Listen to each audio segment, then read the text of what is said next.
अपने आप को प्रभु के चरणों में समर्पित कर दो, अपने कर्मों को प्रभु के चरणों में समर्पित कर दोगे, बच जाओगे, माया के प्रहार से बच जाओगे।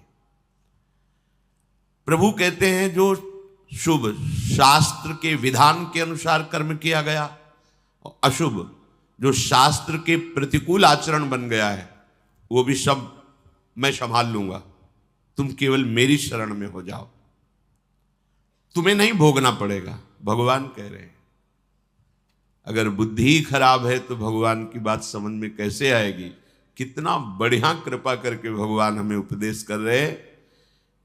अगर शास्त्र प्रतिकूल भी आचरण हो गए तो तू चिंता मत कर, मेरी शरण में आ जा। अनंत माताओं जैसा दुलार लेकर प्रभु, पर अपने लोग ऐसे मूढ़ हैं, ऐसी मलिन बुद्धि है कि इस बात को हम समझते ही नहीं। मैं कर लूंगा, मैं सुखी हो जाऊंगा, मैं अभी तक ये किया है आगे भी ऐसा करूंगा। व्यर्थ का अभिमान पतन का मार्ग पुष्ट करता है। श्री भगवान कह रहे संन्यास योग का तात्पर्य होता है भगवान के चरणों में समर्पण करना, अर्पण करना। जब सब कुछ तू मेरे को अर्पण करेगा तो तू मुक्त हो जाएगा, जीवन मुक्त, और जीवन मुक्त परमानंद का अनुभव करता है। ये फल है। तत्कुरुष मदर्पणम, जो भी तू कुछ कर रहा है, यत करोषि, मेरे को अर्पण कर दे। बचा रहे हैं भगवान, बच जाओ। कर्म दोष, कर्म बंधन, जन्म मृत्यु, इससे बिल्कुल बचने का उपाय भगवान बता रहे हैं। पर इतनी मलिनता है हमारी बुद्धि में कि अभी सुनेंगे फिर भूल जाएंगे। अर्पण करने की भावना ही नहीं बन पा रही। एक स्थिति आती है जिसमें अर्पण करने का भी भाव नहीं रह जाता, क्योंकि अर्पण करने वाला ही नहीं बचा तो क्या अर्पण करें। वो एक स्थिति है, इसे बुद्धिवाद से लेकर के ना चले, नहीं तो स्थिति नहीं प्राप्त होगी, केवल बातें रहेंगी। हमारी स्थिति है शरीर में, शरीर संबंधियों में, भोगों में। देख लो तो आपको अभी ये अनुभव करना चाहिए कि अभी अहंकार है, देहाभिमान है, कर्तृत्व भोक्तृत्व भाव है, तो समर्पण वृत्ति में आओ।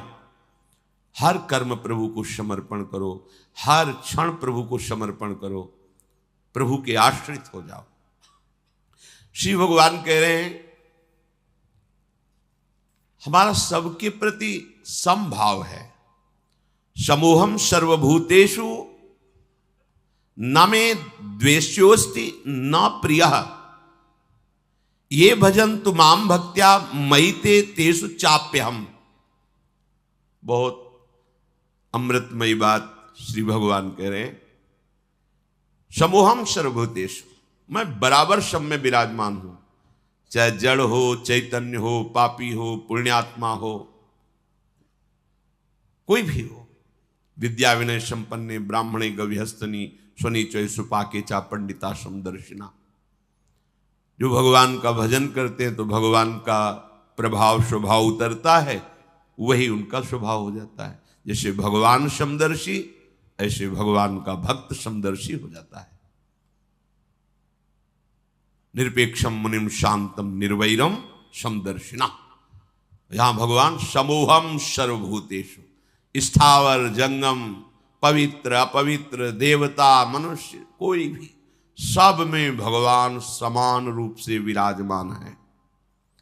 न मे द्वेष्योस्ति न प्रियः, मेरा कोई द्वेष का पात्र नहीं है और न मेरा कोई प्रिय है। ये भगवान का सिद्धांत है। आगे की जो बात कह रहे हैं वो बहुत मीठी बात कह रहे हैं। मेरा स्वभाव है समदर्शी, ना कोई मुझे प्रिय है ना कोई अप्रिय है, ना मेरा कोई द्वेष का पात्र है ना कोई प्रिय पात्र है। पर ये भजन तो माम भक्त्या, जो मुझे भाव से बजते हैं मैं पक्षपात ले लेता हूं उनका। ये एक खास बात है। बस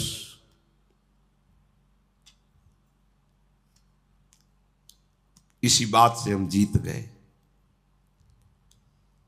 अगर केवल हिसाब हो तो हम कभी भगवत प्राप्ति नहीं कर सकते, कि तुम जो करोगे वही तुम्हें मिलेगा, तो हम कभी भगवत प्राप्ति के लायक ही नहीं हो सकते। पर ये बात हमें जिता देती है। ये भजन्तु माम भक्त्या मयि ते तेषु चाप्यहम्, मैं उनमें प्रकाशित हो जाता हूं और वो मेरे में प्रकाशित, जो मुझे प्रेम से भजता है।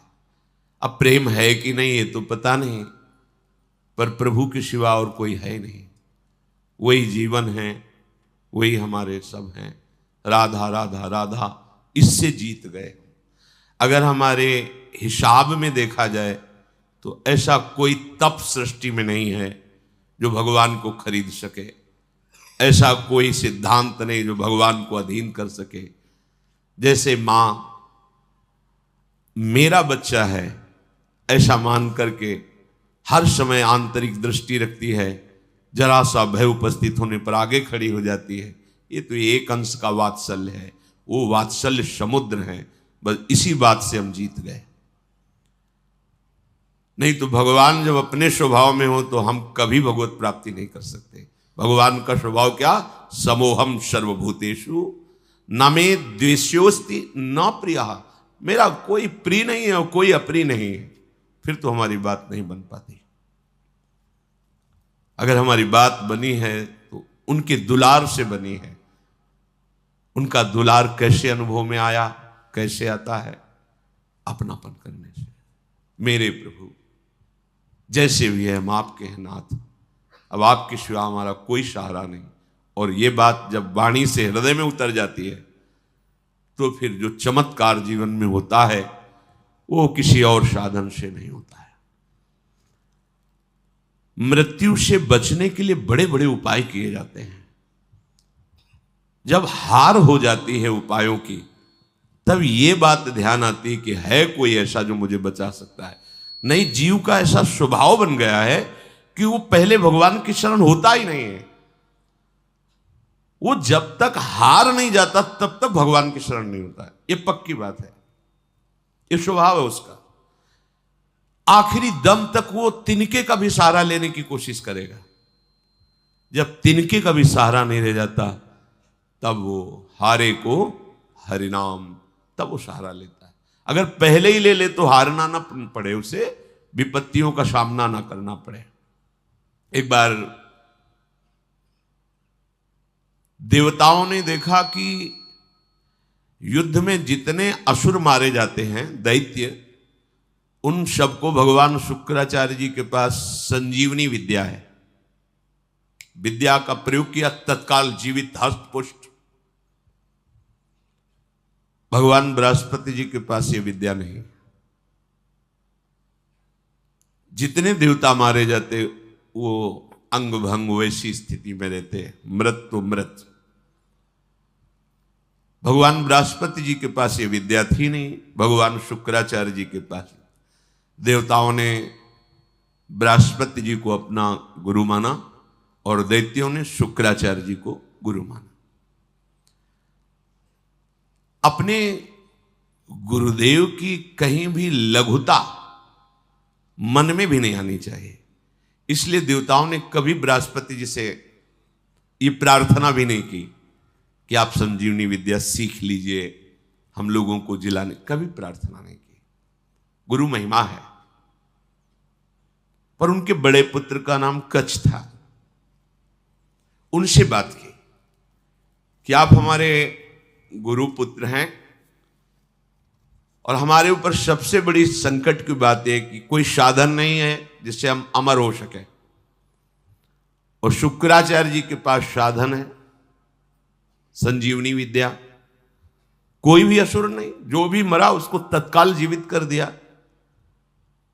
अगर आप जाएं भगवान शुक्राचार्य जी के पास और शिष्यत्व स्वीकार करें और उनको प्रसन्न कर लें तो आप अधिकारी हैं, आपको संजीवनी विद्या दे सकते हैं एक जीवन को जिलाने के लिए। अपनी जो पराविद्या है, ये जन्म मरण का चक्र ही रोक करके श्री जी के पास प्राप्ति कराने वाली ये पराविद्या है। जिनसे संजीवनी विद्या प्रकट हुई है उनकी भी संजीवनी है हमारी लाडली जो। जय श्री हरिवंश मदन सर जर्जर विथिकित श्याम सजीवन मूली। दिव्य प्रमोद रस सार निजांग संग पीयूष बीच निचय रविसेचयंती कंदर्प कोटि सर मूर्छित नंद सोनु संजीवनी जयति कापि निकुंज देवी। ये जो अपने पास विद्या है ना, ये परा विद्या है, करोड़ों संजीवनी विद्या इसके समान नहीं। क्योंकि हमारी लाडली जो अनंत ब्रह्मांडों के ईश्वर भगवान श्री कृष्ण की भी संजीवनी मूरी है। संजीवनी जयति कापि निकुंज देवी। देवराज इंद्र ने जब हाथ जोड़ करके प्रार्थना की, बृहस्पति भगवान के बड़े पुत्र कच्छ अभी 9 किशोर अवस्था को प्राप्त हुए थे, उन्होंने कहा कि आप सब हमारे सम्माननीय हैं और आप हमको हमारे पिता बृहस्पति के समान आदर दे रहे हैं।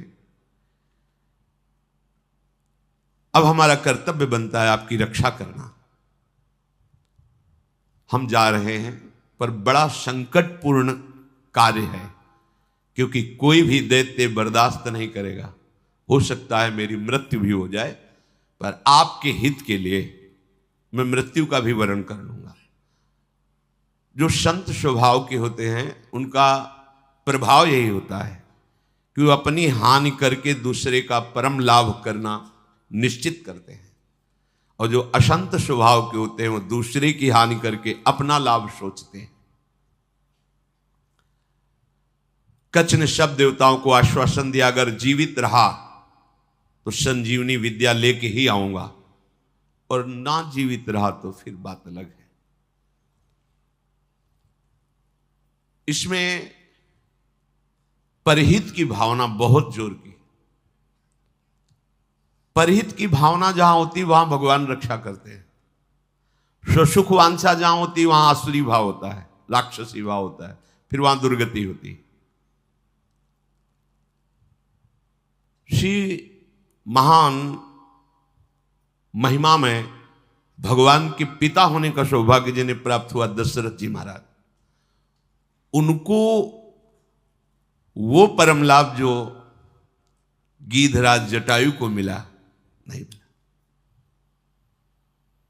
पंख कटे हुए रावण के अस्त्र से तड़प रहे, प्राण कंठ में है, बस चितवत राम चरण की रेखा। आगे पड़ा जटायु देखा, चितवत राम चरण की रेखा। भगवान ने गोद में लेकर पिता की तरह उनका तर्पण आदि किया। वो जानता था कि मैं रावण से जीत नहीं सकता, पर जानकी का विलाप सुन करके पूरे बल से आक्रमण किया दशानन के ऊपर, और इस गति को प्राप्त तो भगवान के सामने ही गीध देह का त्याग करके हरि रूप होकर भगवान के नित्य साकेत धाम को गया। परहित सबसे बड़ा धर्म है, परहित सरिष धर्म नहीं भाई।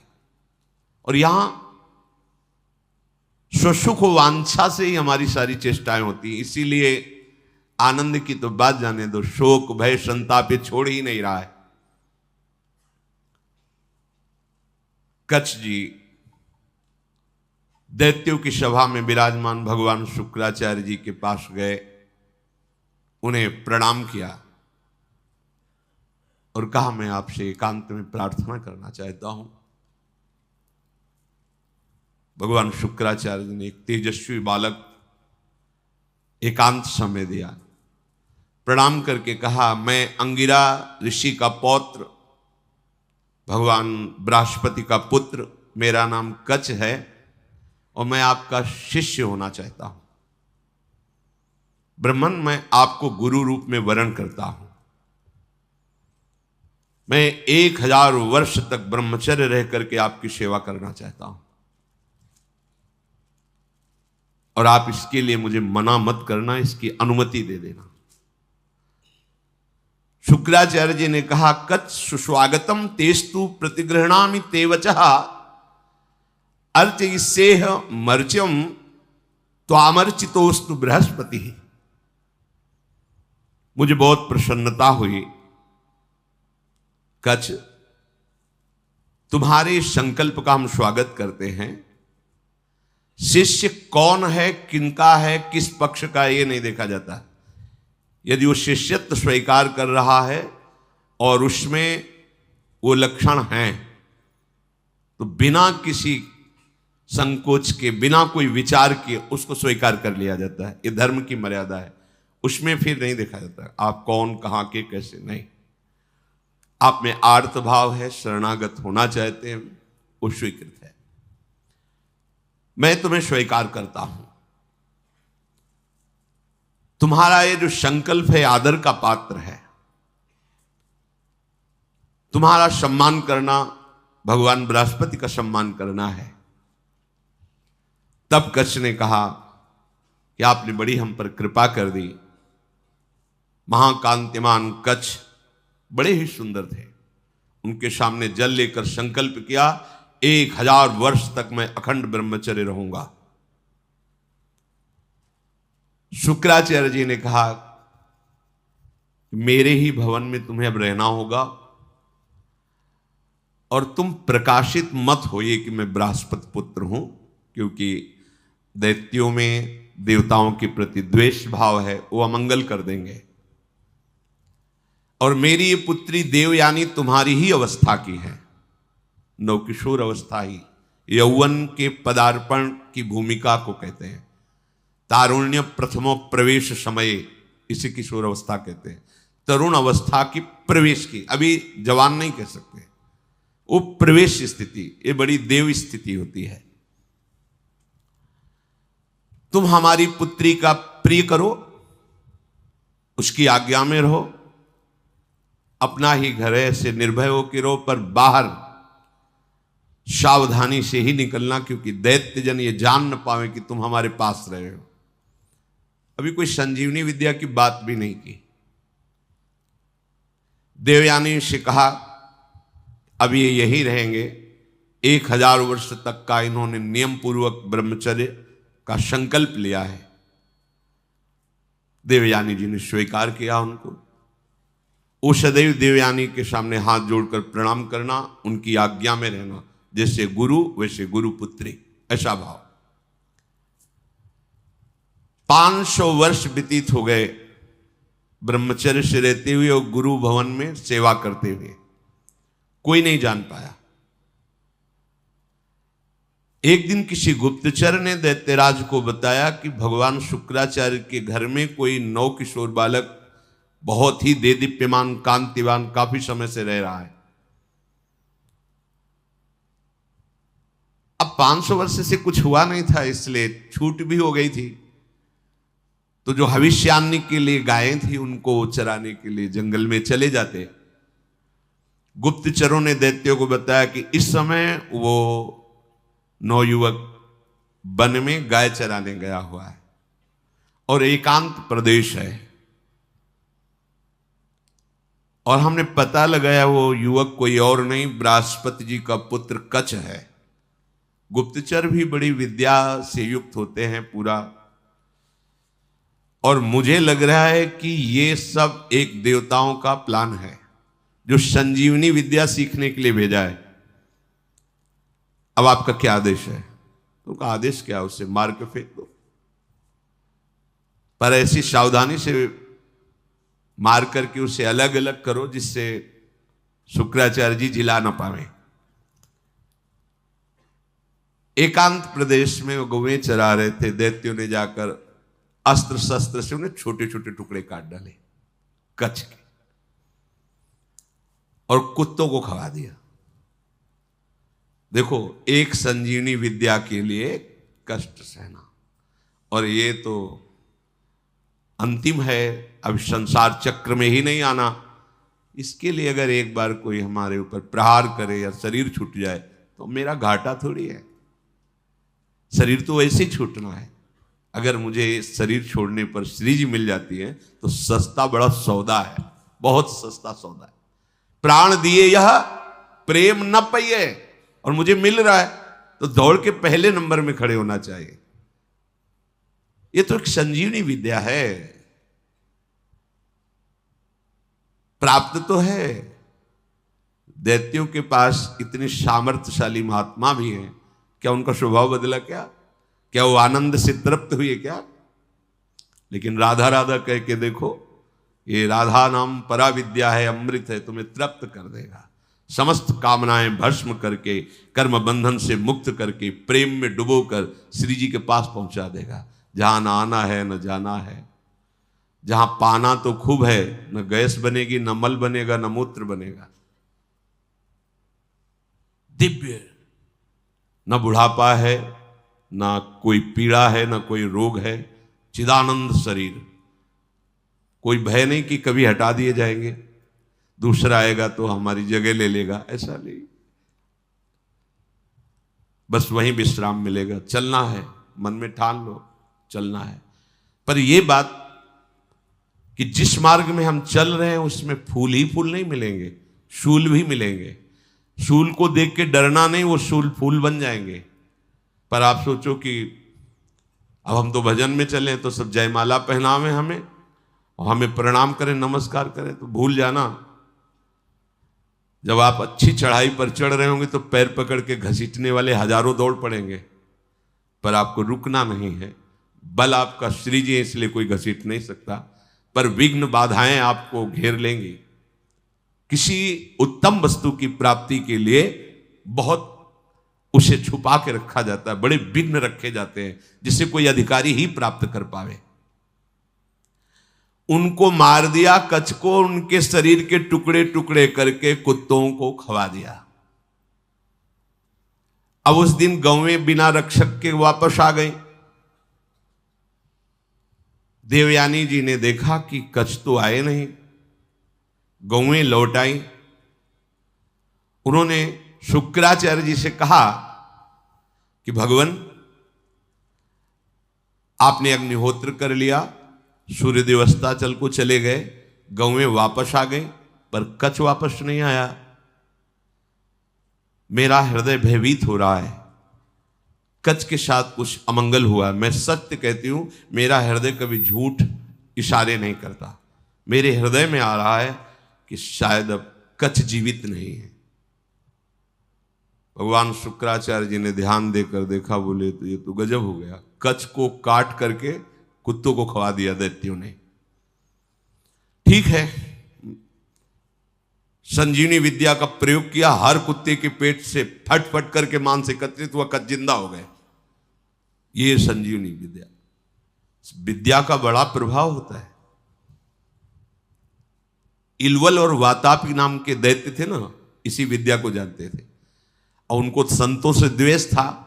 जो आसुरी स्वभाव के होते, संत उनका भी मंगल करते, पर उनका द्वेष होता है, उनको सताने में अच्छा लगता है। जो सीधे धर्मात्मा संत, भगवत मार्ग के पथिक, उनको संकट में डालना, उनको तड़पाना, उनको मारना, इससे उनको अच्छा लगता है। जो दैत्य राक्षसी स्वभाव के जन होते हैं, भला संत किसी से क्यों ऐसा द्वेष करेंगे कि किसी को कष्ट हो? पर देखो ना, पूज्यपाद उड़िया बाबा को काट डाला गड़ासे से, भरी स्वभाव में से फव्वारे जैसे निकलते ना, ऐसे खून के फव्वारे निकले। ये दैत्य स्वभाव बड़ा ही कड़ुआ स्वभाव है। इलवल क्या करता कि साधारण वेश में जाता और जंगल में जितने भी ऋषि मुनि आश्रमों में सबको निमंत्रण देता, हमारे आज अहो भाग्य, आप हमारी कुटिया में पधारिए, और एक साधारण धर्मात्मा का वेश रखता। अब संत वायु पीने वाले, जल पीने वाले, पत्ता खाने वाले, कंदमूल फल खाने वाले, चलो भगवान की इच्छा से कोई निमंत्रण करने आया है, पा लेते हैं। वो अपने भाई वातापी को मार करके वो ऐसे मिलाता कि कोई जान न पाता भोजन में। जरा जरा सब सैकड़ों ऋषियों की पंगति लगाई, सब प्रसाद पा के खड़े हुए, ताओ विद्या का प्रयोग करता, संजीवनी विद्या। वातापी फड़ाक फड़ाक सबके पेट भट जाते, और वो एकत्रित हो गए। हाँ भैया, बोले हो गए, 100 मरे, 500 मरे, उनको सुख मिलता है। अब ऋषियों की संख्या कम होने लगी तो भगवान अगस्त्य जी से कहा, जो समुद्र को पी गए थे, कि ऋषियों पर बड़ा संकट है, वो अलग अलग भेष बदल कर आता है, निमंत्रण करता है और अपने भाई को मार करके ऐसे मिला देता है कोई जान ही नहीं पाता, और जब ऋषि पा लेते हैं तो विद्या का प्रयोग करता है और सबको मार देता है, वो जीवित हो जाता है वातापी। बोले सब निमंत्रण स्वीकार करो। अगस्त जी बिना निमंत्रण के पहुंच गए, आगे बैठे, बोले भैया थोड़ा हम सबसे ज्यादा पाते हैं तो पहली पंगत में मैं आगे बैठा हूं, पहले मैं पालूं फिर दूसरे को परोसा जाए। ऋषि तैयार हो ना? सब ऋषियों ने कहा हाँ। अगस्त जी ने कहा पहले मुझे परो, उसने वही प्रक्रिया की, अपने भाई वातापी को मार करे पूरा चाट चाट के सब पा गए अगस्त जी। पाने के बाद आचमन किया, खड़े हुए तो उसने मंत्र संजीवनी विद्या पढ़ी और कहा वातापी, जे भी पुकारा सो अधोवायु ढर से निकाली। बोले गया तुम्हारा वातापी। अगस्त जी थे जो समुद्र को पी गए, समुद्र, अगाध समुद्र को पी गए। अधोवायु लिख बोले गया तुम्हारा वातापी। तुम साधारण सी सब पच गया, जितनी देर पाया उतने में हमारी जठराग्नि ने पचा करके हजम हो गया, खत्म तुम्हारा वातापी। कोई विद्या काम नहीं करती ब्रह्म विद्या के आगे, भगवत विद्या के आगे। भगवान बृहस्पति जी ने जो ही ध्यान किया, देखा कि वो तो कुत्तों के पेट में है, संजीवनी विद्या का प्रयोग किया, कुत्तों के पेट फटे और कच्छ जो है मांस जुड़ के पूरा जीवित होकर सामने आ गया। देखते ही देवयानी ने पूछा लौटने में विलंब क्यों कर दिया? तो उन्होंने कहा कि देवी मैं समिधा कुश और काष्ठ गुरु सेवा के लिए ला रहा था, तो एक वृक्ष के नीचे रुका, गौएं भी हमारे साथ थी, वहां कुछ असुरों ने मुझे घेर लिया और पूछा तुम कौन हो? तो मैंने बता दिया मेरा नाम कच्छ, मैं बृहस्पति का पुत्र हूं और भगवान शुक्राचार्य हमारे गुरु हैं, उनकी सेवा के लिए मैं सामग्री ले जा रहा हूं। तो उन्होंने मुझे मार दिया और मार करके कुत्तों को खवा दिया। मेरी स्मृति कभी भंग नहीं होती क्योंकि मैं अखंड ब्रह्मचारी हूं। ब्रह्मचर्य में बहुत बड़ी सामर्थ्य है जिसका महत्व आज नहीं समझा जा रहा है। अगर आपका शरीर स्वस्थ है, किसी औषधियों का सेवन नहीं हो रहा है संसारिक, और आप ब्रह्मचारी हैं, एक बार श्लोक पढ़ लीजिए, वो पूरा टेप हो जाएगा। दोबारा कोई बात सुननी नहीं पड़ती, एक बात सुन लिया पूरा दिमाग में बैठ जाएगा। भारी से भारी मेहनत करने पर कभी थकावट नहीं होगी। 2-4 दिन नींद ना आवे तो आपको परेशानी नहीं होगी, क्योंकि बहुत शीतलता, बहुत धैर्य, गंभीरता, ये सब ब्रह्मचर्य प्रकट कर देता है, तभी उपासना परिपक्व होती है। अब ब्रह्मचर्य नहीं तो स्मरण ही नहीं है, ना प्रभु का स्मरण है, ना अपने लक्ष्य का स्मरण है। जिधर जो प्रवाह हुआ उसी में बहते डोल रहे हैं। शरीर इतने क्षीण हो रहे हैं वासना के कारण कि कुछ भी प्रकृति की मार झेलने लायक ही नहीं रह गए। देखो ब्रह्मचर्य का प्रभाव। कच्छ कह रहे हैं मुझे पूरा स्मरण है, मेरी स्मृति कभी भंग नहीं होती। जब हमारे गुरुदेव ने संजीवनी विद्या का प्रयोग किया तो फिर मैं जीवित होकर तुम्हारे सामने उपस्थित हूं। कच्छ ने जब अपने मारे जाने की बात कही तो देवयानी बड़ी सावधान हो गई कि कच्छ को अब गाय चराने नहीं भेजना। दैत्यों को तो पता था कि हमने मारकर खवा दिया। अब तो एक दिन सेवा के लिए कुछ पुष्प की आवश्यकता हुई तो देवयानी ने कहा पास के ही जंगल से पुष्प ले आइए। दैत्य दूर से निगरानी रखते थे, उन्होंने देखा कच्छ तो जिंदा है, जाकर के सोचा कच्छ जिंदा है, बोले वापस फूल लेके ना जाने पावे, अब की क्या करें? बोले मारो, मार के जलाओ, जला के राख जो है समुद्र में बहा दो। जब पुष्प ही लौट करके नहीं आए कच्छ पुष्प लेकर के, तो देवयानी ने फिर प्रार्थना की कि शाम होने जा रही, पुष्प तो सुबह लेने भेजा था, अभी तक कच्छ वापस नहीं आए। शुक्राचार्य जी ने कहा, ध्यान धर के देखा, बोले कच्छ को मार के जला के समुद्र के जल में प्रवाहित कर दिया, मतलब जल में मिला दिया। तो उनका भगवान यदि कच्छ पुनः वापस नहीं आएंगे तो मैं भी जीवित नहीं रहूंगी, क्योंकि इतने वर्षों से हमारी आज्ञा में सेवा में रह रहे, तो हमारा एक अपनापन हो गया है।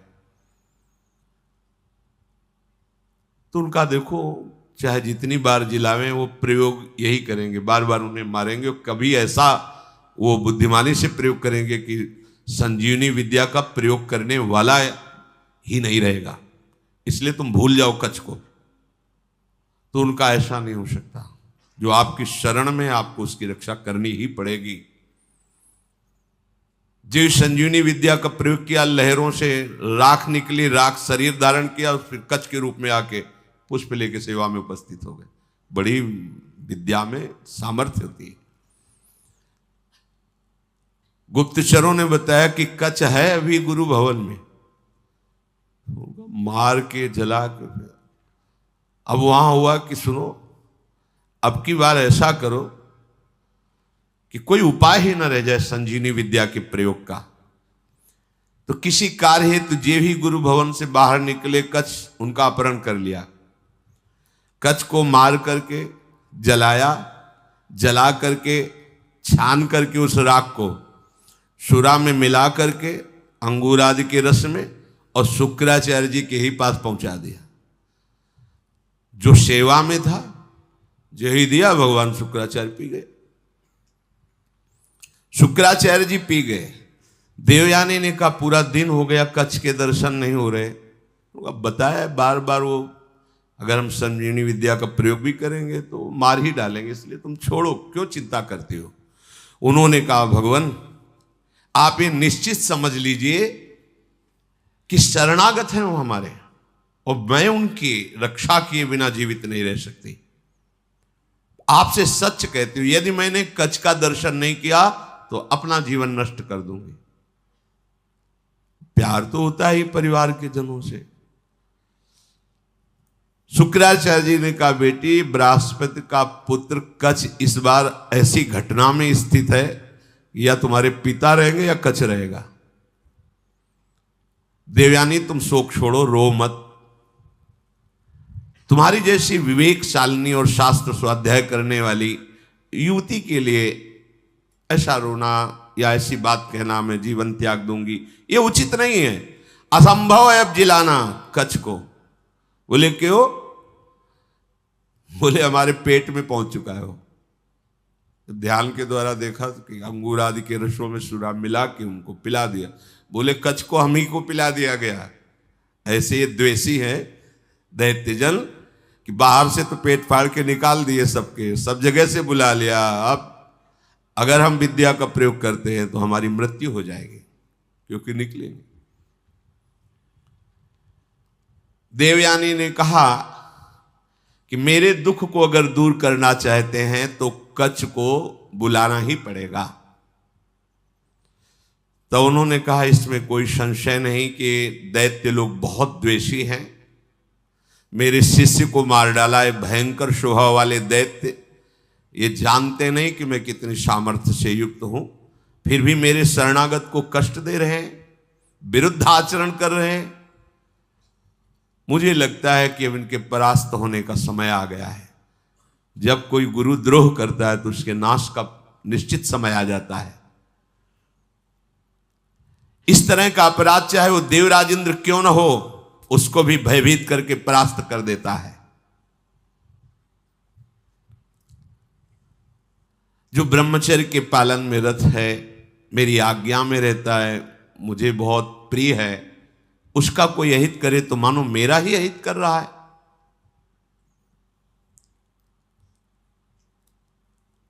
गुरु ने मन में विचार किया कि अब कैसे उसको जिलाए। तो कच्छ तुम मेरी बात सुन रहे हो, संजीवनी विद्या का ध्यान करते हुए कहा। तो अंदर से कच्छ बोले हाँ गुरुदेव सुन रहा हूं, बहुत भयभीत भी हूं, क्योंकि मैं आपकी आंतों के बीच में फंस गया हूं। विद्या के प्रभाव से अंदर से आवाज। गुरुदेव आप प्रसन्न हो, मैं आपको प्रणाम करता हूं। जैसे पुत्र का पिता पर और पिता का पुत्र पर स्नेह होता है, उसी प्रकार हमारा आपके प्रति और आपका हमारे प्रति स्नेह है। शुक्राचार्य जी ने कहा उस समय मैं नहीं जान पाया जिस समय तुम हमारे मुख द्वार से उदर में गए, तो उनका गुरुदेव आपके प्रसाद से और ब्रह्मचर्य से मेरी स्मरण शक्ति मरने पर भी नहीं छूटती। मुझे पूरी याद है, यदि आपने संजीवनी विद्या का प्रभाव किया और मैंने आपके पेट को फाड़ा तो सबसे बड़ा कलंकी मैं कहलाऊंगा कि गुरुदेव की हत्या करने वाला है। गुरुदेव, यद्यपि मैं कष्ट में हूं पर मैं आपके पेट को, आप ऐसा संजीवनी विद्या का प्रयोग मत कीजिए जिससे आपकी मृत्यु हो जाए। मैं हर क्लेश सह सकता हूं लेकिन गुरु के विरुद्ध नहीं चल सकता। आचार्यपाद, असुरों ने मुझे मार करके मेरे शरीर को जलाकर चूर्ण बना करके और अंगूर आदि के रस में मिलाकर आपको पिला दिया है। ब्राह्मी, आसुरी, दैवी तीनों मायाओं के आप ज्ञाता हैं। आपके होते हुए कोई भी माया उल्लंघन नहीं कर सकती। शुक्राचार्य जी का बेटी दूसरा कोई कार्य कहो तो तुम्हारा प्रिय कर दें। अब कच्छ को बचा पाना बड़ा कठिन है, थोड़ी देर में मेरी आते कच्छ को पचा लेंगे।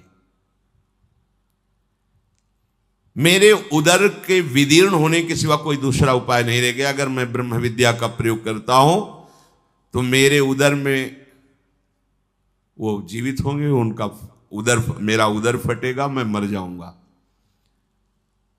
देवयानी जी ने कहा पिताजी कच्छ का नाश नहीं होना चाहिए क्योंकि आपका शरणागत शिष्य है और आपका वध होना ये मैं देख नहीं सकती, सह नहीं सकती।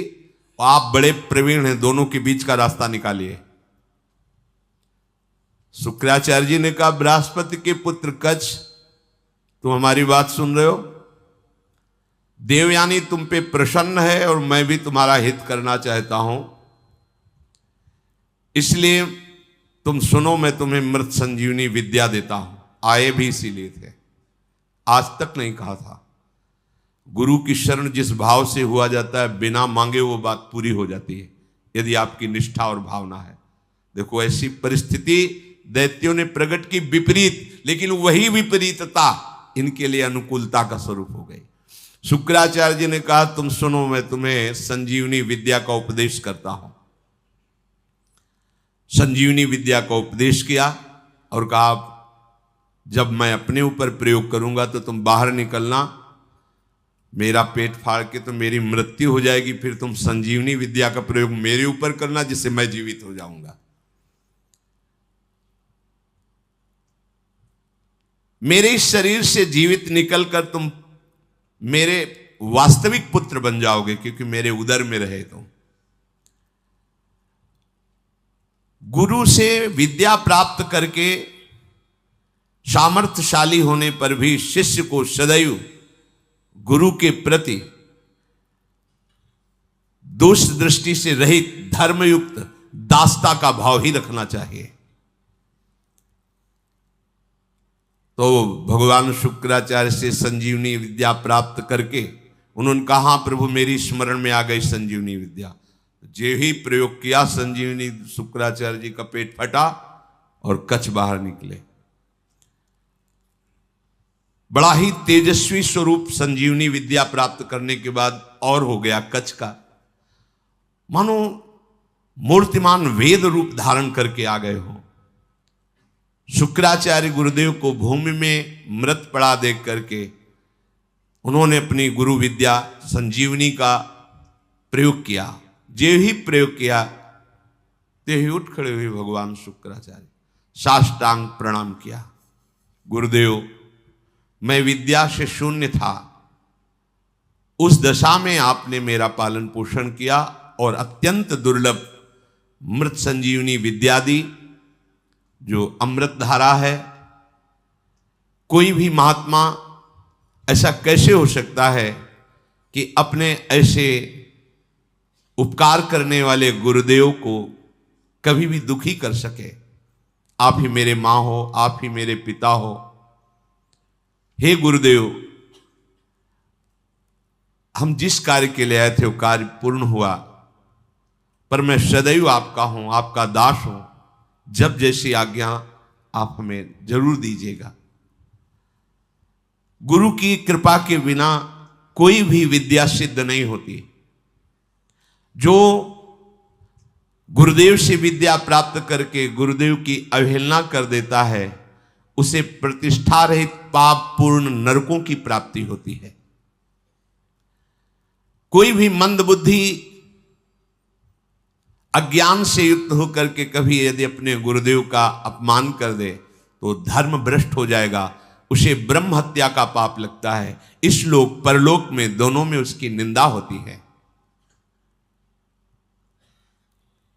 तपस्या की निधियों की निधि अप्रमेय शक्तिशाली महानुभाव शुक्राचार्य जी ऐसी बात सुनकर बहुत प्रसन्न हुए गुरु निष्ठा देख करके। कच्छ ने देवताओं का कार्य सिद्ध कर दिया, संजीवनी विद्या उन्हें प्राप्त हो गई, पर वो 1000 वर्ष पूरा करने के लिए अपने गुरु की सेवा में रहे। फिर प्रणाम किया और कहा, अब मुझे अपने घर जाने की अनुमति दीजिए। जब कच्छ का व्रत पूरा हो गया, गुरु ने उनको जाने की आज्ञा की, तो देवयानी ने कहा, हमारी सेवा में रहे हो, मेरी आज्ञा के बिना कैसे जा सकते हो? आप उत्तम कुल विद्या तपस्या इंद्रिय संयम से सुशोभित हो रहे हो। महायशस्वी महर्षि अंगिरा जिस प्रकार मेरे पिताजी के लिए माननीय है, उसी प्रकार आपके पिता बृहस्पति मेरे लिए आदरणीय और पूजनीय है। तपोधन, अब मैं जो बात कर रही हूं उस पर ध्यान दीजिए। आपका ब्रह्मचर्य व्रत 1000 वर्ष का था, समाप्त हुआ, और मैंने आपको अंदर से वर्ण किया है कि तुम हमारे पाणी ग्रहण भाव को स्वीकार करके पति बनो। मंत्रोच्चारण पूर्वक विधि पूर्वक मेरे पिता के सामने मेरा पाणी ग्रहण करो। मैंने अंदर से ये भाव किया है। कच्छ ने कहा, अब दोबारा ऐसा शब्द उच्चारण मत कर देना। देवयानी, तुम्हारे पिता भगवान शुक्राचार्य मेरे भी पिता हैं, क्योंकि मैं उनके उदर में रह चुका हूं। क्या कभी भाई अपने बहन के प्रति ऐसा भाव कर सकता है? तुम हमारी परम पूजनीय हो, ऐसे शब्द उच्चारण मत करना। वैसे गुरुपुत्री हो, और ऐसे भी मैं शुक्राचार्य के उदर में रह चुका हूं। महात्मा भार्गव को तुम प्राणों से भी अधिक प्यारी हो। गुरुपुत्री होने के कारण मेरी परम पूजनीय बहन हो तुम। ऐसे शब्द उच्चारण मत करो। देवयानी, जैसे मेरे गुरुदेव तुम्हारे पिता शुक्राचार्य सदा मेरे माननीय है, बिल्कुल उसी तरह मैं गुरुदेव की तरह तुम्हारा सम्मान करता हूं, तुम्हारी आज्ञा में रहा हूं। ऐसी बात मैं सुनना भी नहीं चाहता।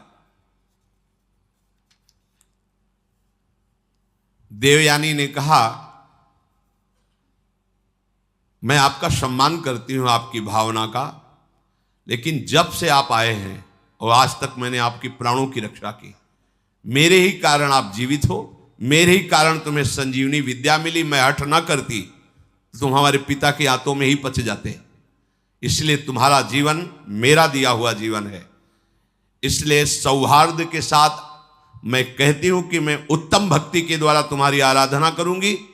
तुम धर्म के ज्ञाता हो, मेरे प्रति ऐसा भाव त्याग दो और मेरा पाणी ग्रहण स्वीकार करो। कच्छ ने कहा, उत्तम व्रत का आचरण करने वाली देवयानी, मैं तुम्हारी इस आज्ञा का कदापि पालन नहीं कर सकता। तुम्हें प्रसन्न होना चाहिए मेरे ऊपर।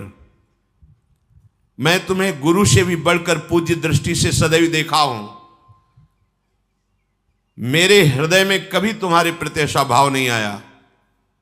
मैं तुम्हारी ये बात नहीं सुन सकता। तुम मेरी बहन थी, बहन हो और बहन ही रहोगी, ये मेरा दृढ़ निश्चय है। अब मैं तुम्हारा आशीर्वाद चाहता हूं, मुझे आशीर्वाद दो और मैं अपने देवलोक को जाता हूं। तुम्हारा मंगल हो। ऐसा कहकर के प्रणाम किया कच्छ ने।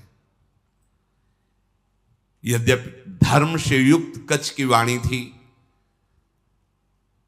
देवयानी को गुस्सा आ गया। उनका, हमारी बात को ठुकरा रहे हो तो मैं शाप देती हूं। जिस कार्य के लिए तुमने कठोर तपस्या की, यहां आए, संजीवनी विद्या सीखी, तुम्हारी संजीवनी विद्या निष्फल हो जाए। यह है मिलते मिलते भी बात बिगड़ जाती, लेकिन हरि शरणम में बात नहीं बिगड़ती। ध्यान रखना, निमिषहु ना अकृपा जब चितये तब ऐसे। ये सब इतिहास इसीलिए तुम्हें सुना रहे हैं कि हमारे भगवान की शरणागति कितनी मीठी मृदु है। घोर अपराध बन जाने पर भी भगवान कभी त्यागते नहीं। इतना कई बार मरना पड़ा जिस संजीवनी विद्या के लिए, उसी का शाप मिल गया, निष्फल हो जाए। अब तो होश उड़ गए, जिसके लिए इतना श्रम निष्फल। देवयानी, ये तुमने धर्मयुक्त कार्य नहीं किया। तुम गुरुपुत्री हो, गुरुपुत्री समझकर तुम्हें क्षमा करता रहा जब तुम बार बार पाणी ग्रहण की बात करती रही। मैंने आज तक कभी तुम्हें दोष दृष्टि से नहीं देखा, और तुम कामना से युक्त होने के कारण हमें शाप दे दिया। इसलिए मैं तुम्हें आज शाप देता हूं, आज के बाद कोई भी ब्रह्म ऋषि कुमार तुम्हारा पाणी ग्रहण ही नहीं करेगा। ये सामर्थ्य होती है, जो नियम से चलते हैं, भजन करते हैं, उनमें सामर्थ्य होती है। उनके वचन कभी मिथ्या नहीं होते। 5 वर्ष के बालक हैं श्रृंगी ऋषि, चक्रवर्ती सम्राट महामहिम परम भागवत परीक्षित जी। जे ही श्रृंगी ऋषि स्नान कर रहे थे, बालकों ने आके कहा तुम्हारे पिता के गले में मरा हुआ सांप महाराज परीक्षित ने डाल दिया है। कहा उपहास, मेरे समाधिस्थ पिता का उपहास, ये इतना उच्छृंखलता कैसे आ गई? ये तो महाभागवत थे, ऐसा कैसे? इसका मतलब ये समझते हैं कि इनके ऊपर कोई शासन करने वाला नहीं। जल उठाया और कहा इनको पता नहीं कि ऋषि बालकों में अपनी तपस्या का इतना बड़ा बल है कि हम देवराज इंद्र को भी शाप दे सकते हैं। ये क्या है? मैं शाप देता हूं, आज के 7वें दिन विशाल काय तक्षक सर्प डसेगा और इस राजा की मृत्यु हो जाएगी। अमोघ, कोई नहीं काट पाया। 5 वर्ष के बालक श्रृंगी ऋषि। तुमने काम के वशीभूत होकर के मेरी विद्या को निष्फल होने का शाप दे दिया, तो तुम्हारा पाणी ग्रहण संस्कार की जो भावना है, कोई भी ब्रह्म ऋषि कुमार तुम्हारा वरण नहीं करेगा। ये मेरा शाप है। गई विद्या, गई। देखा कितना श्रम और हाथ क्या लगा। अब देवताओं को भारी समस्या का फिर कोई उपाय नहीं। अब जब कोई उपाय नहीं होता, तब एक उपाय जागृत होता है, हरि शरणम। सब देवताओं ने भगवान को पुकारा, क्योंकि दैत्य बल से भी आसुरी स्वभाव में, और गुरु का इतना बड़ा प्रताप, संजीवनी विद्या संपन्न गुरु, कोई उपाय नहीं कि बचने का। प्रार्थना ब्रह्मा जी से की। ब्रह्मा जी, भगवान शंकर, शव देवता, सुमेरु पर्वत जो 4 लाख योजन का है, वहां एकत्रित हुए और भगवान की सबने प्रार्थना की, स्तुति की। जो स्तुति की, श्री भगवान सामने प्रकट हो गए। आर्त भाव की हुई स्तुति तत्काल अनुभव कराती कि भगवान हमारी बात सुन रहे हैं। वो भाव आना कठिन होता है। अगर वो भाव आ जाए तो पुकारते ही भगवान आपको दिखाई देंगे। उसे आर्त भाव कहते हैं। जैसे गजेंद्र ने आर्त भाव में पुकारा, द्रौपदी जी ने आर्त भाव, एक क्षण भी नहीं लगा भगवान उपस्थित हो। ऐसे समस्त देवता, भगवान ब्रह्मा शंकर आदि ने जब आर्त भाव से भगवान को पुकारा कि एकमात्र भगवान श्री हरि ही अब हमारी रक्षा कर सकते हैं, वही उपाय कर सकते हैं। जे भी भगवान श्री हरि सुमेरु पर्वत पर प्रकट हुए, समस्त देवता, ब्रह्मा जी, भगवान शंकर ने देखा कि जैसे करोड़ों सूर्य एक साथ उदय हो गए हो, ऐसी आभा प्रकट हुई। किसी भी देवता की नेत्रों में सामर्थ्य नहीं थी उस आभा की तरफ देख सके। इसलिए इस श्लोक आता है सुधा, तेजो रूप निकुंज एव कलयन नेत्रादि पिंड स्थितम। निकुंज ऐसा तेजोमय है कि किसी की सामर्थ्य नहीं देख सके। जब लाडली जी की सखियों की कृपा होती, जो आचार्य रूप से आई, वो जब दिव्य नेत्र देते तब निकुंज को करोड़ों सूर्य एक साथ जैसे प्रकट हो गए, ऐसी कांति प्रकट हुई। सबकी आंखें चौंधे आ गईं, सब बेशुद्ध हो रहे हैं। भगवान ब्रह्मा शंकर आदि सावधान होकर के सुंदर झांकी की।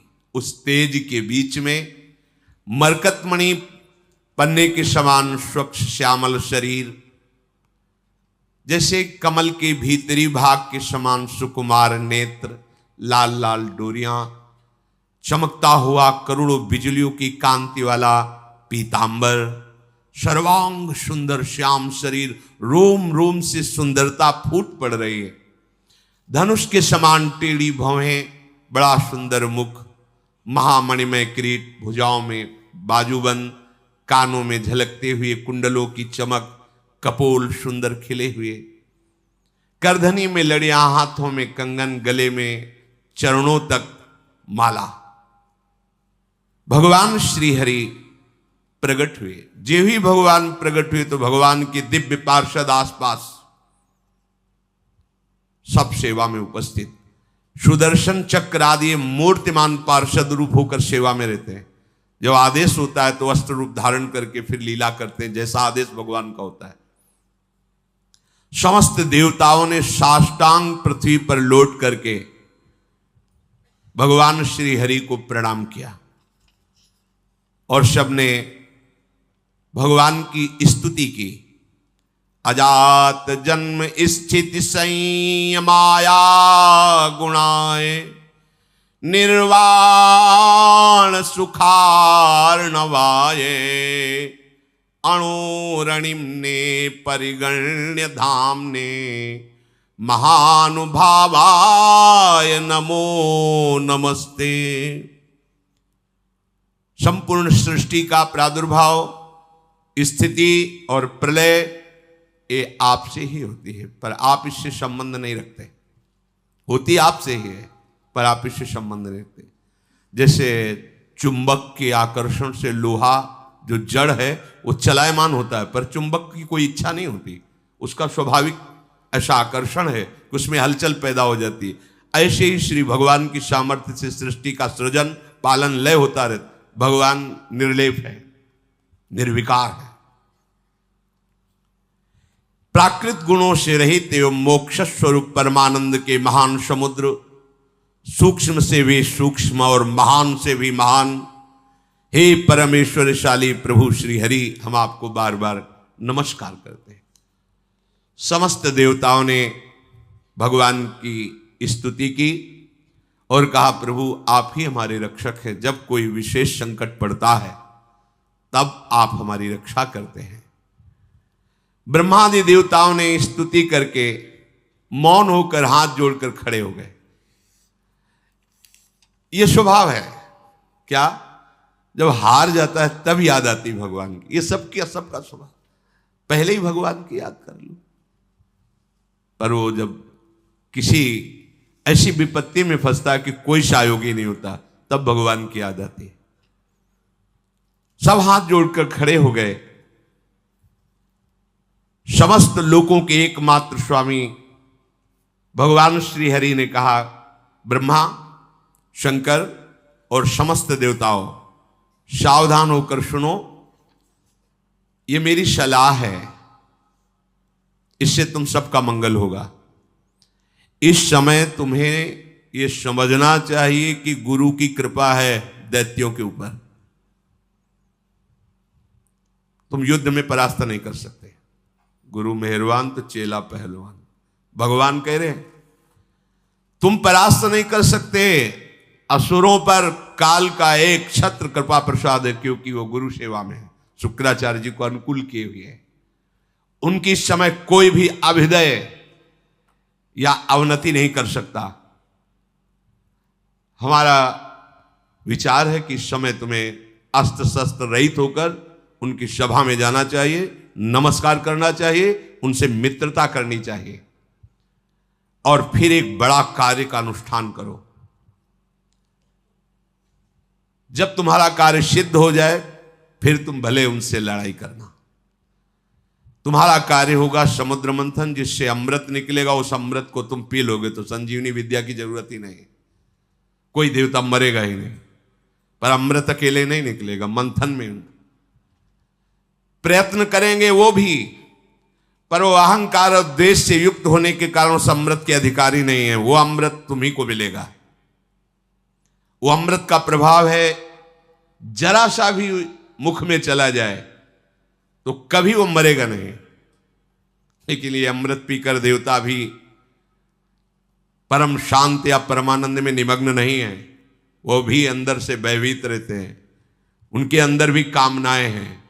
इसलिए ये अमृत काम का नहीं है अपने। कौन सा अमृत? अपने लिए काम का। राधा नाम सुधा रसम, सुधा माने होता है अमृत, अमृत रस राधा राधा राधा, जहां पूर्ण निर्भयता, किसी से द्वेष ही नहीं। हरिवंश नाम लीन जे अजात शत्रु ते सदा। व्यवस्था मैं करूंगा, मंदराचल की मथानी होगी, वासुकी नाग की नेति होगी, समुद्र का मंथन करने की पूरी व्यवस्था मैं करूंगा।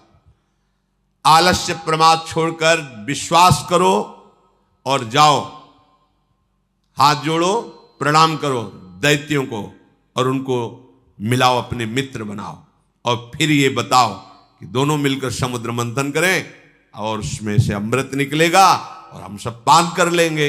वो राजी हो जाएं। बिल्कुल क्रोध मत करना, और जो कुछ भी निकले मेरे इशारे के बिना तुम स्वीकार करने की चेष्टा मत करना। देवताओं को आदेश देकर भगवान श्री हरि उन्हीं के बीच में अंतर्धान हो गए। उनके चले जाने पर ब्रह्मा शंकर ने उस दिशा को नमस्कार किया जिधर भगवान अंतर्धान हुए। देवराज इंद्र, वायु देवता, अग्नि देवता, बड़े बड़े लोकपाल ईश्वर कोटि के जो देवता हैं, ये कोई अस्त्र नहीं, कोई शस्त्र नहीं, सर झुकाए हुए दैत्यों की सभा में प्रवेश। बड़े बड़े सेनापति, दैत्यों के उद्भट, देवताओं को परास्त करने की सामर्थ्य रखने वाले, अपने अपने अस्त्र संभाल लिए। और उनमें हुआ कि जब अस्त्र नहीं लिए और सर झुका के, अरे इसका मतलब ये युद्ध के लिए नहीं, इसका मतलब ये संधि भावना से आ रहे हैं। उन्होंने अपने अपने अस्त्र नीचे उतारे। देवता लोग गए और हाथ जोड़कर ऐसे किया। ऐसे ही काम बनता है।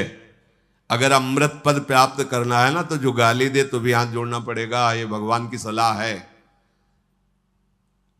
अगर अमृत पद प्राप्त करना है तो देखो, यहां किसी का कोई यश व्यस नहीं रहता। पढ़ के देख लो, एक से एक सब माया सब धूल डालती चली है। किसका यश है? किसका यश है? एक समय आता है कि एक आदमी का यश फैल जाता है। दूसरा समय आता है कोई जानता नहीं कौन था, क्या कैसा, धूल में मिल गया। ये यश, ये कीर्ति, ये प्रणाम, ये नमस्कार, रुपया, पैसा, बिल्डिंग, माया, ये सब छलावा है। केवल जीने के लिए इन वस्तुओं को अपना आराध्य मानकर समय नष्ट करना बड़ी मूढ़ता होगी। अखंड भगवान का स्मरण चल रहा है, और वो जैसे रखें उनका कार्य है। अपना लक्ष्य केवल प्रभु होना चाहिए। प्रभु के सिवा और कुछ सब व्यर्थ है, सब व्यर्थ है। मरे तो क्या रह गया, क्या रह जाएगा? आप देखो कितने बड़े बड़े यशस्वी जन हुए हैं, बलवान, धर्मात्मा। कौन जानता है, भगवान का नाम नहीं ले रहे तो तुम्हारा नाम क्या लेंगे? और यहां इतनी बुद्धि हमारी देहाभिमान से युक्त है कि अगर परोपकार के लिए छोटा सा पौशाला भी खोलेंगे तो पूरे परिवार का मैं जिला पता तक, नंबर तक उसमें डाल देंगे। ऐसा देहाभिमानपूर्ण। अगर एक पंखा लगाएंगे तो हर पंखुड़ी में वो नाम लिखा होगा, जिला लिखा होगा, बाप माता का सबका नाम, मतलब एक पंखे से ही पूरे पितर तर जाएंगे। ऐसा देहाभिमान पुष्ट है कि हमारा नाम हो, हमारी कीर्ति हो। अरे भगवान का नाम तुम नहीं जप रहे हो तो तुम्हारा नाम कौन जपेगा, तुम्हारी कौन कीर्ति गाएगा? इसलिए यदि अमृत पद प्राप्त करना है तो झुकना सीखो, सर झुकाना सीखो सबके चरणों में, क्योंकि सब में मायाधीश भगवान गुप्त रूप से विराज। वो देख लेंगे कि अहंकार रहित हो, तुम्हें अमृत पद दे देंगे। भगवान ने सलाह दी, यदि तुम्हें अमृत पान करना है तो तुम्हें सर झुकाना पड़ेगा। इसीलिए भगवान के भक्तों को देखो, कितना भी सताया जाए कभी विरोध नहीं करते। जोई जोई प्यारो करे सोई मुहि भावे। समस्त संपत्तियों से सेवित असुर सेनापतियों से सुरक्षित उस सभा में देवताओं ने कहा कि हमारे मन में एक विचार आया है, क्या आप लोग सहयोग करेंगे? हम दोनों मिलकर के यदि समुद्र मंथन करें और उससे अमृत निकलेगा, पक्का निकलेगा, हमें विश्वास है क्योंकि भगवान ने बताया था। अगर आपको जचे तो आप स्वीकृति दे दो, तो उपाय किया जाए अमृत मंथन का।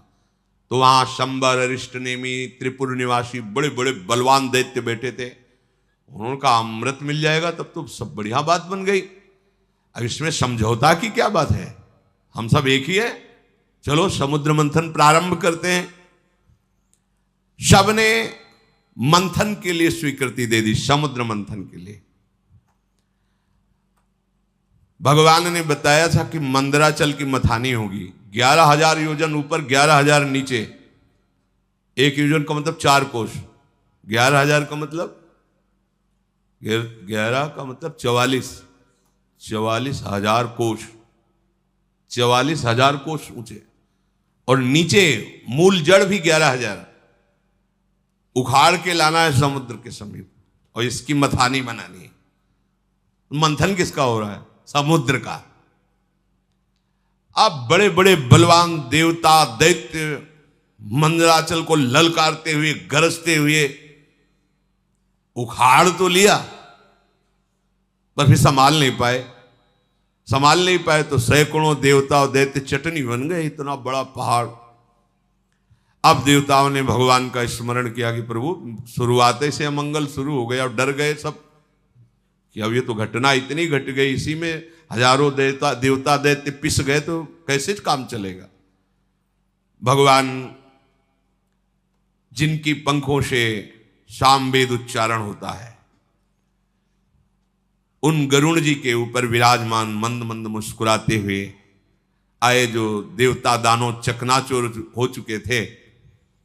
किसी के कंधे टूट गए थे, किसी का हाथ टूट गया, किसी के कमर टूट गई, कोई मर गया। भगवान गरुड़ पर बैठे हुए ही अमृतमयी दृष्टि से देखा, सब स्वस्थ, सब जीवित। कर तुम अकर तुम अन्यथा कर तुम। ऑपरेशन नहीं करना पड़ा हड्डियों का, औषधि नहीं लगानी पड़ी। समझो, भगवान बिना औषधि के भी, सारी औषधियों में सामर्थ्य उन्हीं के है। अगर कोई औषधि काम कर रही है तो भगवान की ही सामर्थ्य है। वो आपको, आपके मन को, आपके हृदय को परम शीतल कर देंगे। इसलिए सब औषधियों की औषधि हरिनाम है, विश्वास करो। अमृतमयी दृष्टि से सबको स्वस्थ और जीवित कर दिया। इसके बाद गरुड़ जी को आदेश किया, गरुड़ जी थोड़ा नीचे उतरे। ऐसे ही जैसे कोई कमल का फूल पकड़े, ऐसे भगवान ने मंदराचल को उठाया, गरुड़ जी के एक पंखे पे रख लिया और कहा चलो समुद्र के किनारे सब, और समुद्र के तट पर जाकर मंदराचल को विराजमान किया। भगवान के आज्ञानुसार वासुकी नाग को बुलाया गया और कहा तुम्हें हम वचन देते हैं कि अमृत में तुम्हारा हिस्सा होगा, पर आपको नेति का काम करना पड़ेगा। वासुकी नागों के राजा है, हजारों फड़धारी, विशाल काय। वो भी आनंदित हुए और समुद्र मंथन में मंदराचल की नेति, वो रस्सी बनने का काम किया। अब उत्साह सहित मंदराचल को समुद्र में पधराया गया। ऊपर से वासुकी नाग की नेति बनी। समुद्र मंथन आरंभ किया गया। भगवान ने देवताओं को इशारा किया हमारे साथ आओ। वो वासुकी नाग के मुख को की तरफ असुर लोग हट गए, बोले हमको तुम इतना नीच समझते हो कि सांप की पूंछ पकड़ेंगे, नहीं होगा समुद्र मंथन। भगवान यही चाहते थे। भगवान ने कहा नहीं, आप अगर आपको ऐसा लगता है चलो सब पूंछ पे चलो, क्योंकि जब मंथन होगा तो भारी विषाग्नि निकलेगी वासुकी नाग के मुख से। असुर स्वभाव के जो होते हैं ना, उनको यही, अगर उनका मंगल भी चाहो ना तो उनको अमंगल ही अच्छा लगता है। उन्होंने कहा कोई हम ऐसे वैसे नहीं है कि हम सांप की पूंछ पकड़े, तुम आगे रहो हम पीछे नहीं। समुद्र में भगवान ने कहा आइए आइए आइए पकड़िए, और देवता उसका काम बन गया, चलो पूंछ की तरफ चलो। अब देवताओं ने पूंछ की तरफ और असुर मुख की तरफ, लक्ष्य है अमृत प्राप्ति, समुद्र मंथन प्रारंभ किया। लेकिन जेव ही घुमाया तो मंदराचल धसने लगा। फिर भगवान से कदम कदम पर भगवान की जरूरत है भगवत प्राप्ति के लिए।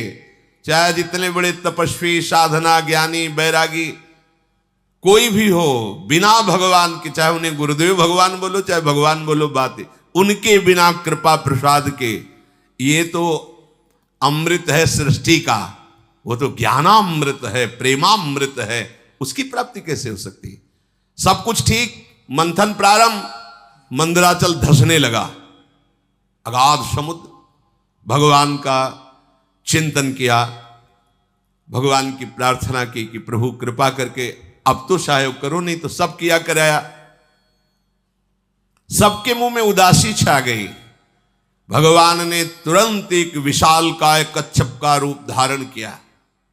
सत्य संकल्प भगवान की इच्छा करते ही 1,00,000 योजन की पीठ है जिनकी, 4,00,000 कोस तक कच्छपावतार भगवान का, 1,00,000 योजन की फैली, 1,00,000 योजन प्रस्तारिणा द्वीप युवा परो महान, मानो कोई बहुत बड़ा द्वीप प्रकट, 4,00,000 कोस, 1,00,000 योजन, 4,00,000 कोस भगवान की पीठ थी, कच्छप भगवान। सबके देखते देखते मंदराचल के नीचे चले गए।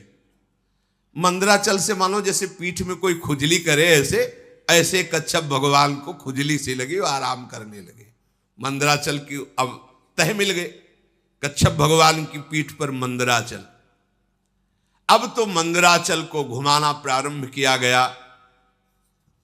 समुद्र मंथन संपन्न करने के लिए असुरों में भगवान आसुरी शक्ति के रूप में, देवताओं में दैवी शक्ति के रूप में, वासुकी नाग में निद्रा के रूप में, नीचे कच्छप के रूप में, ऊपर सहस्त्रावाव रूप रख करके पकड़े हुए सबसे ऊपर चोटी पे, ये किसी को पता नहीं।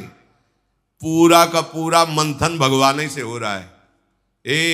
इसीलिए कहते हैं अहंकार मत करो, साधना तुमसे नहीं मेरी, भगवान करा रहे हैं। बात को समझो। लग रहा है कि देवता और दैत्य कर रहे हैं, शुरू से अभी तक देख लो, सलाह देने वाले, मार्ग बताने वाले, व्यवस्था करने वाले, और फिर अमृत का हरण भी होगा तो वो भी छुटा के तुम्हें पिलाने वाले। अगर भगवान श्री हरि का आश्रय नहीं लिए तो ये तो प्रकृति के मंथन से, प्राकृतिक ही तो है समुद्र, और यहां ज्ञान समुद्र के मंथन से प्रेमामृत का पान करना है। इनमें बिना जगत गुरु श्री कृष्ण के कौन विजय प्राप्त कर सकता है? बोले इसमें गुरु की क्या आवश्यकता है? तो चल के देख लो, मिल ही जाए तो बता देना आके। आज तक किसी को मिला हो, इतिहास साक्षी हो तो बता देना। बिना गुरु का आश्रय लिए, और वो गुरु भगवान ही है। भगवान गुरु, गुरु भगवान।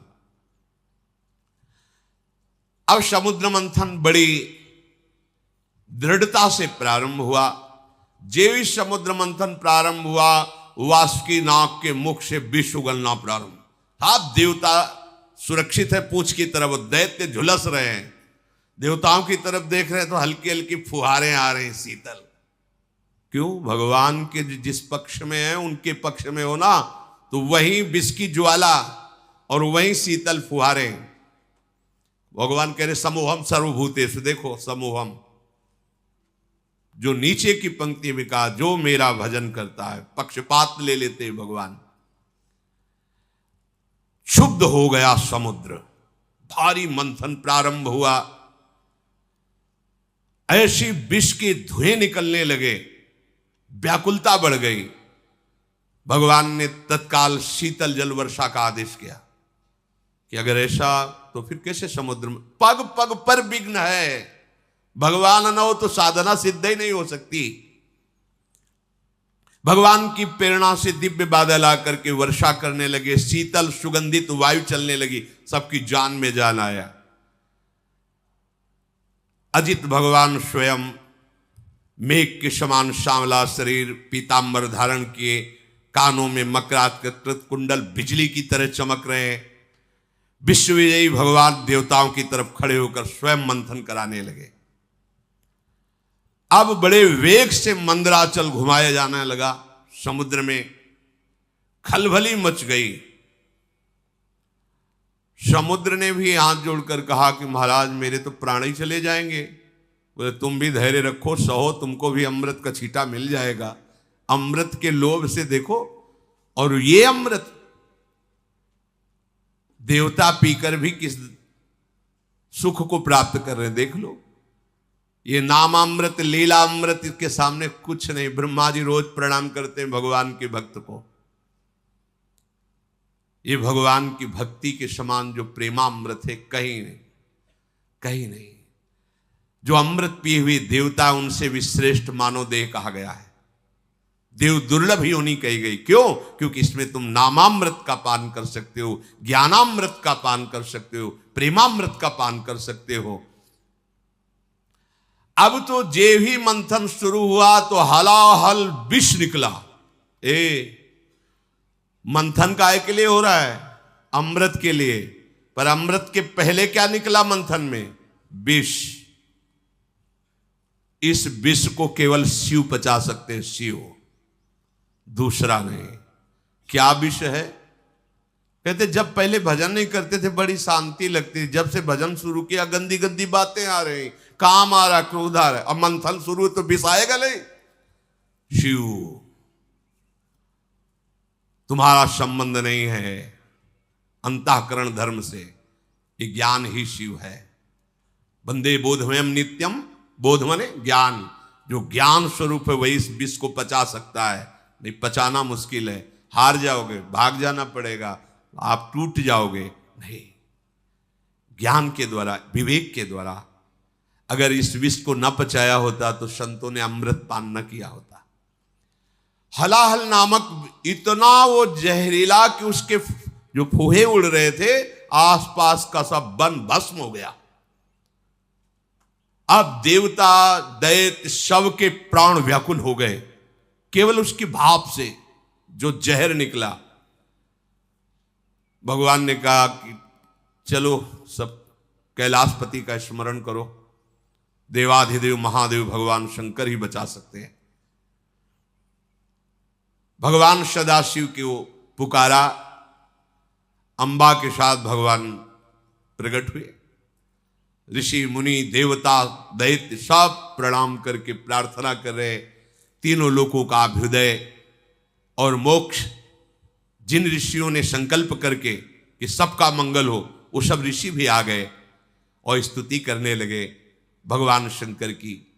देव देव महादेव भूतात्मन भूत भावन त्राहिनः शरणापन्नास त्रैलोक्य दहनाद विषाद। हे देवताओं के भी आराध्य देव, देवाधिदेव महादेव, अब आप ही समस्त प्राणियों की रक्षा कर सकते हो। हम सब आपकी शरण में आए हैं। ये त्रिलोकी को भस्म कर देगा विष। अगर इस विष को नहीं पचाओगे तो स्थूल सूक्ष्म कारण तीनों इस विष से व्याप्त हो जाएंगे। जिस काम के लिए ये मंथन शुरू हुआ था साधना का, वो काम पूरा नहीं हो पाएगा। इस विष को पचाना ही होगा, शिव रूप होकर, जीव रूप होकर नहीं। देहाभिमानी जीव, अंतःकरण धर्म का दृष्टा शिव। अंतःकरण पर काम आदि का वेग आ रहा है, ना कि मेरे में। अगर ये ज्ञान नहीं रखोगे, हमारा मन ऐसा, हमारा मन ऐसा, ढो मन की सारी बातें, उसी में फंसे रहो। मन थोड़ी तुम हो, अंतःकरण में स्फुरित हो रहा, तुम उसको देख रहे हो। उसकी गंदी बातें मत स्वीकार करो, मत उसको सपोर्ट करो, जीत जाओगे। इस त्रिलोकी को भस्म करने वाले उग्र विष से आप हमारी रक्षा कीजिए। भगवान शंकर से जब स्तुति की समस्त लोकपालों ने, प्रजा का संकट देखकर अकारण करुणा करने वाले भगवान शंकर ने अपनी प्रिया अम्बा सती जी से कहा, देवी देखो तो बड़ा संकट उपस्थित हुआ इनके ऊपर। यद्यपि लालसा थी अमृत की और निकला पहले विष। और सिद्धांत भी है, यत तज्ञे विषम्युत परिणामे अमृतोपमम। ये विष जैसा लगता है, 2 बजे उठना और फिर दिनचर्या करना, ब्रह्मचर्य से रहना, भजन की भावना में डूबना, किसी से कोई भी व्यवहार नहीं, मनोरंजन नहीं, ये सब विष जैसा लगता है, इसका परिणाम अमृत होगा। अब मेरा कर्तव्य बनता है कि मैं इन्हें निर्भय कर दूं। सबकी रक्षा करना सामर्थ्यशालियों की सामर्थ्य का प्रयोग है। सज्जन पुरुष अपने क्षणभंगुर प्राणों की भी बलि देकर दूसरे की रक्षा करते हैं। देखो, कोई भी कार्य करने के पहले अपने अर्धांग से अनुमति लेना ही चाहिए। यहां प्रमाण दे रहे हैं जगत गुरु भगवान शिव, सती जी से कह रहे हैं कि अब हमारे इनकी रक्षा करने आप आदेश कीजिए, आप सहमति दीजिए। उनके ऊपर कृपा करना ही है, और इस कृपा से मुझे पता है कि मुझे श्री हरि का प्रेम प्राप्त होगा, क्योंकि श्री हरि के ही द्वारा प्रेरित ये कार्य हो रहा है। चराचर जगत में जब श्री हरि प्रसन्न हो जाते हैं तो फिर उसको और कुछ प्रसन्न करना बाकी नहीं रहता किसी के लिए। मैं इस विष का भक्षण करूंगा।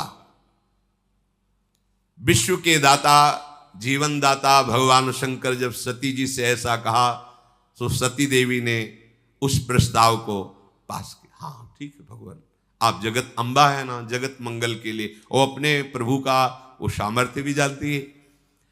भगवान ने उस विष को आकर्षण किया खप्पर में, पूरा विष,